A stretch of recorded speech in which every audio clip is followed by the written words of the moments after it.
Ya, record dulu.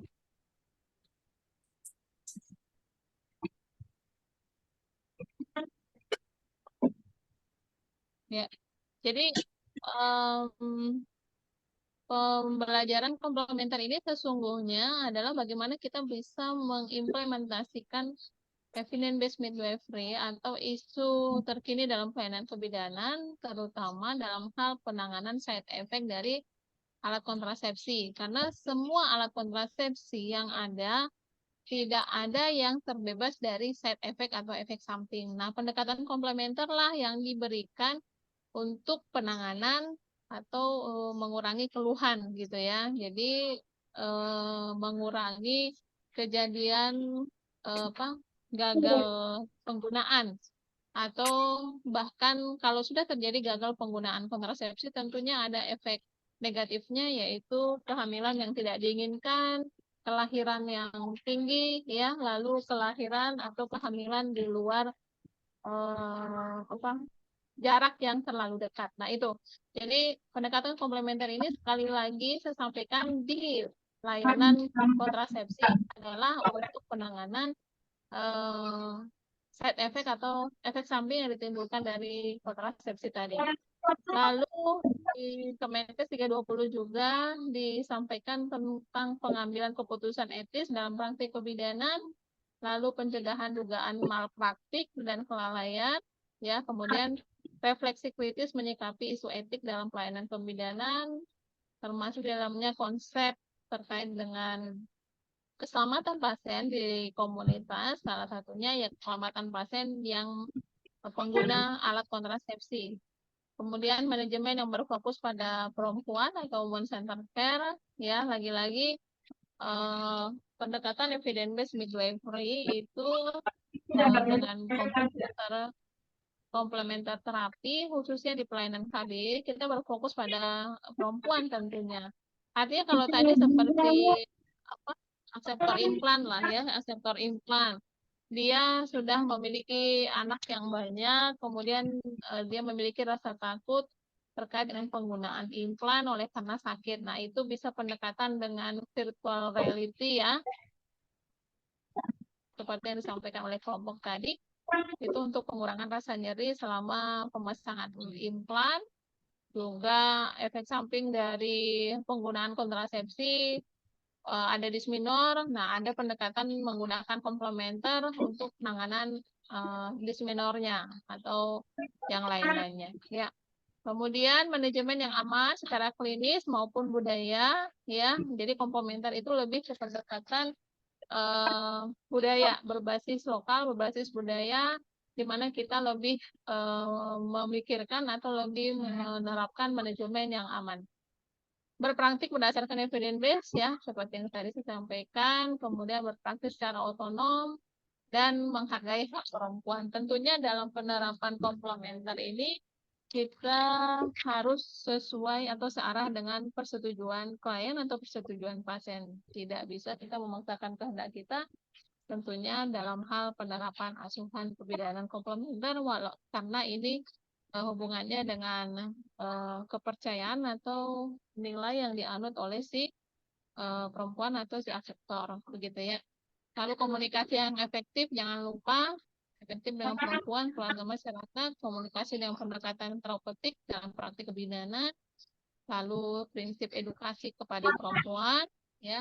Lalu perkembangan iptek dalam praktik komunikasi dan konseling, ya, kita menggunakan di dalam kita penerapan konseling tadi seperti kata Bu Ulin bahwa di pelayanan KB di kliniknya masih menggunakan pendekatan konseling tentu karena di dalam pelayanan kontrasepsi kita tidak bisa terlepas dari yang namanya KIE ya komunikasi informasi edukasi dan konseling ya supaya tujuan penggunaan alat kontrasepsi itu bisa tercapai.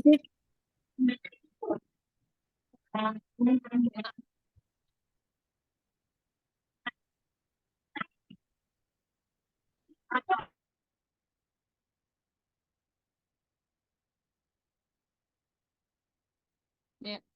Baik, lalu yang berikutnya adalah pemberian informasi tentang berbagai pilihan dan pemberian persetujuan setelah mendapatkan informasi. Hal ini juga terdapat di konseling ya. Pada saat kita konseling tentunya tidak langsung memberikan alat kontrasepsi kepada akseptor ataupun calon akseptor, tetapi ada dulu berbagai pilihan yang kita sampaikan dan pemberian persetujuan setelah mendapatkan informasi. Mohon maaf Ibu-Ibu, mungkin saya ada suara-suara tambahan ya, tapi saya usahakan pakai headset karena berada di komunitas ini. Kemudian yang berikutnya adalah membangun kerjasama dan kolaborasi itu interprofesional kolaborasi.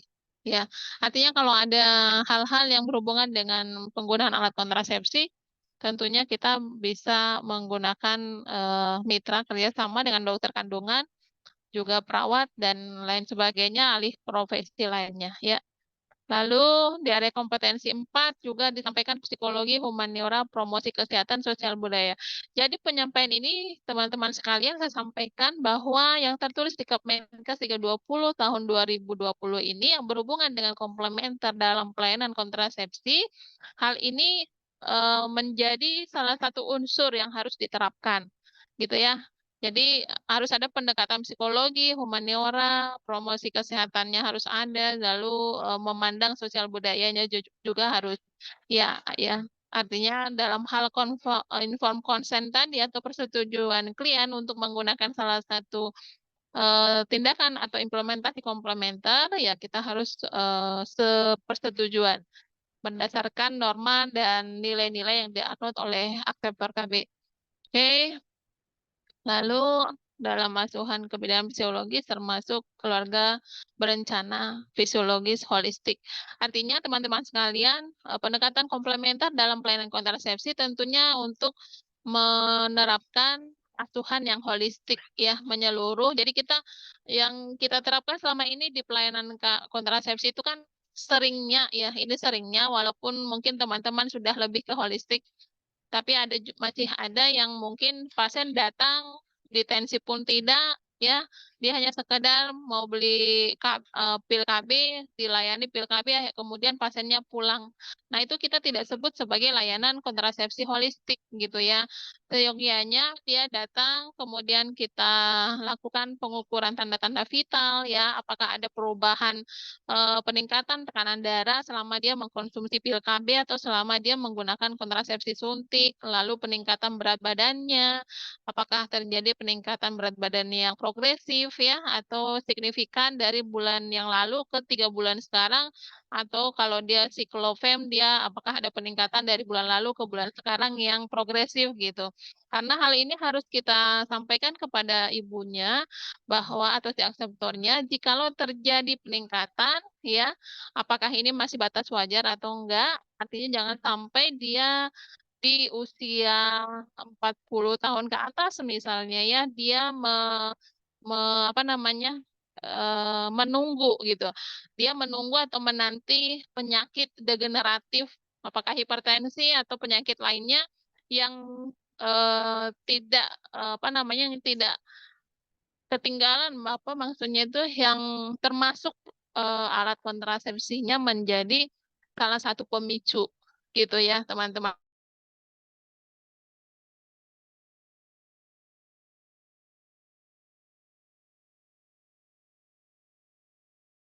Kontrasepsi dan jangan ada efek lanjutan di usianya nanti gitu kan. Seringnya kita menuai keluhan fungsi tubuh itu kan di usia 40 tahun ke atas ya, dan sementara masyarakat kita itu banyak menggunakan kontrasepsi dari usia reproduksi pasca lahir ya, 20, 25, 30 ya, seperti itu. Jadi dengan asuhan KB yang fisiologis dan holistik ya, mudah-mudahan lah kesehatan reproduksi, layanan terhadap akseptor dan perempuan itu juga holistik. Baik. Nah, di area kompetensi 5 ada pelayanan keluarga berencana. Tentunya keluarga berencana itu bukan hanya layanan kontrasepsi ya, tapi bagaimana kita pendekatan pelayanan KB masa sebelum hamil, tentunya perencanaan kehamilan, bagaimana dia bisa terlayani oleh nakes, terlebih kita sebagai bidan untuk merencanakan kehamilan yang sehat ya. Apalagi sekarang banyak sekali kasus infertilitas. Ya, banyak kasus infertilitas di mana kita selaku nakes memberikan solusi bagaimana dia bisa melakukan hubungan suami istri di masa subur sehingga kehamilan bisa terjadi gitu ya. Lalu ada pelayanan KB pasca persalinan di mana kita memberikan alat kontrasepsi untuk menjarangkan persalinan yang sekarang sama kehamilan yang berikutnya, lalu memberikan waktu kepada ibu merawat dirinya, memberikan waktu pemberian ASI eksklusif dan merawat bayinya gitu ya. Lalu pelayanan KB pasca keguguran, pasca KB di masa nifas yang itu kita kenal di masa interval dan KB di masa antara. Nah, itu kurang lebih yang lainnya nanti boleh dibaca daftar masalah, kenapa kita harus melakukan pendekatan komplementer dalam pelayanan kontrasepsi, ya tentunya bahwa mendapatkan dari klien atau profesi kesehatan adalah melakukan penelusuran ya melalui anamnesis dulu, pemeriksaan fisik dan pemeriksaan penunjang. Oke, nah ini lingkup asuhan yang ada di Kemenkes 320 tahun 2020. Nanti teman-teman bisa lihat di lampirannya sehingga ada dasar mengapa kita harus memberikan pelayanan komplementer dalam lingkup pelayanan keluarga berencana. Ya, jangan sampai terjadi kehamilan pada akseptor KB oleh karena tadi pengguna KB karena dia mual muntah ya sehingga dia tidak rutin menggunakan kontrasepsi pilnya. Nah, itu bisa pendekatan apa komplementer ya untuk nauseanya atau untuk menghilangkan mual muntahnya ataupun terjadi jerawatan ya jerawatan. Jadi sebenarnya kembali saya sampaikan bahwa pendekatan komplementer dalam pelayanan KB untuk mencegah terjadinya gagal pakai ya sehingga terjadi kehamilan yang tidak diinginkan. Jika terjadi kehamilan tidak diinginkan maka akan bertambah angka pengguguran ya lalu ada angka kelahiran yang meningkat ataupun risiko lainnya seperti jarak anak kurang dari 2 tahun sehingga eh, efek kepada kesehatan anak ataupun kesehatan ibu itu menjadi rendah. Seperti itu ya teman-teman. Nah, asuhan apa saja yang bisa kita terapkan? Nah, tadi sudah disampaikan di kelompok ada antifertilitas. Nah, antifertilitas ekstrak biji pepaya ini salah satu upaya untuk apa namanya antifertil ya. Antifertil ya berarti dia bisa meningkatkan bukan meningkatkan ya sebentar. Untuk antifertil ekstrak biji pepaya ini dia sebagai eh, alat KB yang diberikan kepada diuji cobakan ke anak mencit di mana terjadi kemunduran pergerakan sperma gitu. Jadi eh, terjadi penurunan pergerakan sperma sehingga sperma mencit masih ya, masih karena uji cobanya masih di mencit. Pergerakan sperma berkurang sehingga tidak terjadi pertemuan antara sel telur dan sel sperma sehingga tidak terjadi kehamilan tentunya ya. Lalu penggunaan virtual reality, slow deep breathing serta lavender essential oil tadi sudah disampaikan ya. Ini dapat menurunkan tingkat kecemasan dan nyeri pada akseptor KB implan. Jadi, apakah bisa digunakan salah satu di antaranya? Bisa. Apakah digunakan kombinasi? Bisa. Ya, tergantung apa yang dikuasai oleh kita sebagai nakes atau teman-teman di kliniknya masing-masing atau di PMB-nya. Pendekatan mana yang mau dilakukan silahkan. Tentunya kita harus menguasai dulu ya step by step-nya sehingga bisa kita terapkan dengan benar, dengan tepat dan itu bisa berefek dan bisa memberikan dampak positif dalam hal pengurangan atau penurunan kejadian efek samping yang dirasakan oleh aseptor KB. Ya, seperti itu teman-teman sekalian mungkin penekanan dari saya.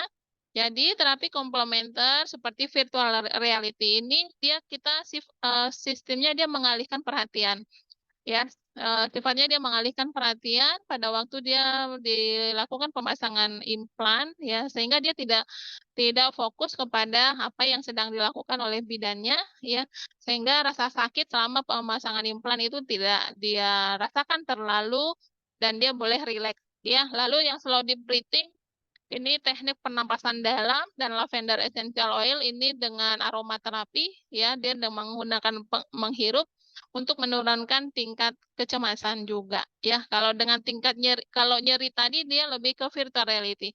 Tapi nyeri dan kecemasan ini sebenarnya bisa berkaitan gitu dengan orang merasakan kecemasan, ya, sedikit goresan aja di tubuhnya dia sudah merasakan nyeri gitu. Tapi semakin dia tenang, bisa menikmati dan rileks, harapannya rasa nyeri akibat sayatan si bisturi ataupun si scalp apa namanya waktu kita menyayat eh, di implan itu tidak terlalu menyebabkan kecemasan dan nyeri pada peserta implan, ya.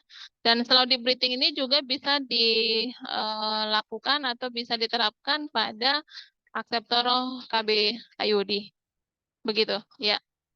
Mungkin itu tambahan dari saya, ibu-ibu sekalian. Jikalau ada yang masih melanjutkan pertanyaan diskusi, monggo silahkan.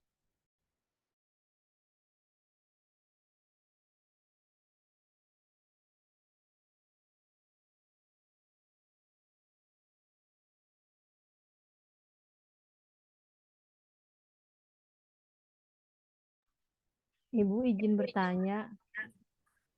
Ya, monggo Bu. Saya agak penasaran untuk yang terapi virtual reality itu artinya mengalihkan pandangan si ibu terhadap pemasangan implan itu dengan kita menampilkan gambar atau semacam apa ya, Bu?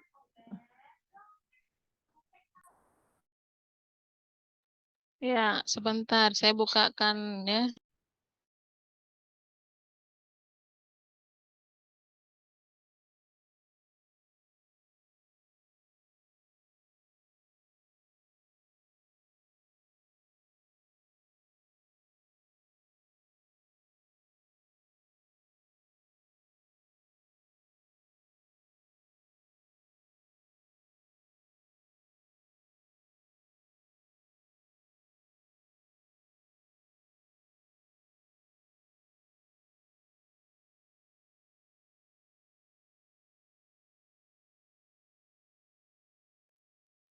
Nah, ini hasil pengabdian masyarakat yang sudah dilakukan oleh tim, ya, ada Rahayu, Herliana, Esther, ya, dengan menggunakan virtual reality. Jadi mereka menggunakan kegiatan pengabdian kepada masyarakat dengan jumlah akseptor implan 28 ibu. Lalu mereka menggunakan terapi komplementer virtual reality dan didapatkan hasil tingkat kecemasan ibu itu menurun sebanyak 9,5 poin, ya. Nah, seperti apa virtual reality? Mereka menggunakan pendekatan virtual reality, lalu slow deep breathing, serta lavender essential oil bersamaan. Jadi virtual reality itu kan seperti kita memasangkan tampilan di layar bisa. Sebenarnya ada alat khusus untuk menutup mata, kemudian dia bisa sambil melihat 3 dimensi gitu ya.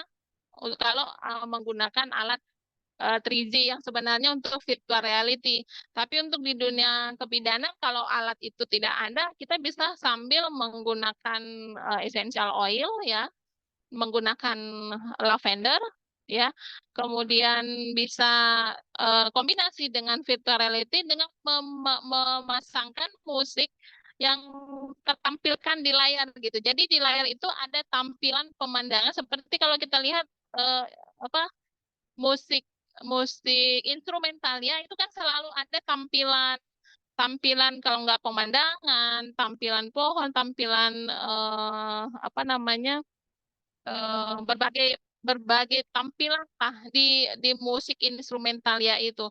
Nah, jadi bersamaan dengan lavender oil, essential oil itu ditambah dengan tampilan pandangan di layar. Nah, ini yang membawa pengalihan fokusnya pasien kepada apa yang dilihat oleh mata, apa yang didengarkan oleh telinga, musik, lalu apa yang dihirup melalui hidung. Gitu, Bu. Nah, ini sudah pernah saya lihat langsung di terapi jiwa, ya, di laboratorium jiwa. Kebetulan kemarin ada apa namanya benchmark ke salah satu laboratorium gerontik, ya, yang mana di sana mengalami apa pendekatan kepada pasien-pasien yang mengalami gangguan ketenangan, ya, tidak termasuk gangguan jiwa yang skala tinggi, tetapi bagaimana mengatasi fokus seorang lansia, ya, yang mana dia mengalami berbagai macam keluhan, ya, termasuk fisik dan psikologi, ya, sehingga dalam ruangan tersebut ada alunan musik, lalu penampilan dari musik instrumentalnya tadi ada tampilan pemandangan yang bergerak, yang membunyikan suara, kemudian ada aroma lavender, dan itu memberikan relaksasi yang luar biasa. Gitu. Gitu kurang lebih, Bu Budi. Kalau Iya. untuk virtual reality itu sebenarnya ada dipasangkan seperti penutup, nanti bisa dilihat gambarnya di YouTube untuk virtual reality, dan selama dia menggunakan apa kacamata ataupun alatnya itu ter, eh, apalah di sana tentang 3 dimensi, ya, gitu kurang lebih. Jadi betul-betul memang kalau ini kita terapkan, ya, relaksasi itu terjadi. Berarti itu dengan secara tidak langsung menciptakan lingkungan waktu tempat pemasangan itu nyaman sekali ya Bu buat ibunya ya Bu. Betul. Lagi ditambah dengan lavender essential oilnya. Ya. Baik Bu, terima kasih ya Bu. Nyaman. Ya. Ya, betul. Baik. Ada lagi teman-teman?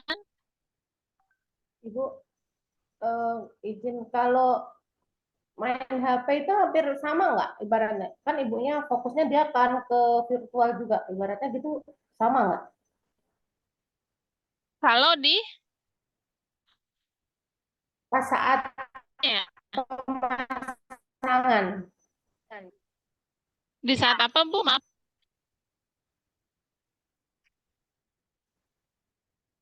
ibunya itu fokusnya dia main Ya. lihatnya layar HP.